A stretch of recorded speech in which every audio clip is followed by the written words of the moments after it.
একদিন ডাইনি জঙ্গলের রাস্তা দিয়ে যাওয়ার সময় তার জাদু দিয়ে সেখানে একটি দোলনা রেখে তাড়াতাড়ি করে সেখান থেকে চলে যায়। তারপর থেকে সেই দোলনার কাছে যেই যেত সেই গায়েব হয়ে যেত। এইভাবে এক এক করে অনেকেই গায়েব হয়ে গেছে। একদিন টুনি তার ছানা গুড্ডুকে নিয়ে আসে। টুনি চোখের সামনে গুড্ডুও গায়েব হয়ে যায়। তারপর টুনি তাড়াতাড়ি করে একজন তান্ত্রিক বাবার কাছে যায়। তারপর তান্ত্রিক বাবা টুনির সব কথা শুনে টুনিকে বললেন, টুনি, তুমি বরং এক কাজ করো, এই বোমটি নিয়ে গিয়ে ওই দোলনাতে লাগিয়ে দাও, তাহলে তোমার গুড্ডু ফিরে আসবে।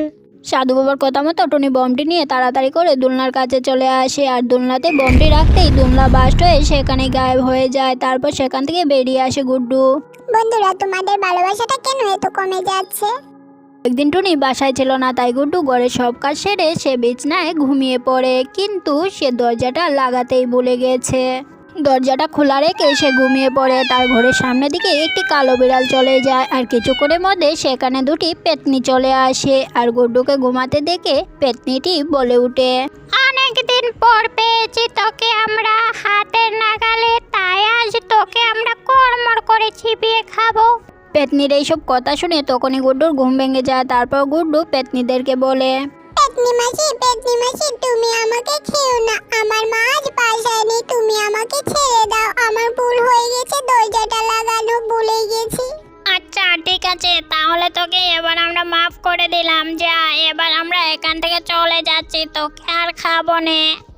এই বলে দুই পেতনি সেখান থেকে চলে যায়। তারপর গুড্ডু তাড়াতাড়ি করে গিয়ে দরজাটি লাগিয়ে এসে আবারও সে ঘুমিয়ে পড়ে।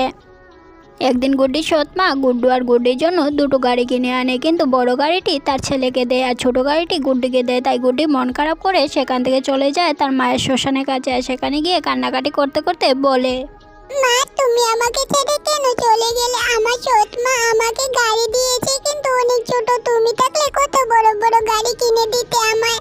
আর তখন গুড্ডু সেখানে দুটো গাড়ি নিয়ে এসে গুড্ডিকে দিয়ে বলে, গুড্ডি, আজ থেকে দুটো গাড়ি তোর। আমি তো বড় হয়ে গেছি, তাই আমার আর গাড়ি লাগবে না। তারপর গুড্ডু আর গুড্ডি বাসায় চলে যায়। বন্ধুরা, ভিডিওটি ভালো লাগলে ভিডিওটি লাইক করে চ্যানেলটি সাবস্ক্রাইব করে দিও।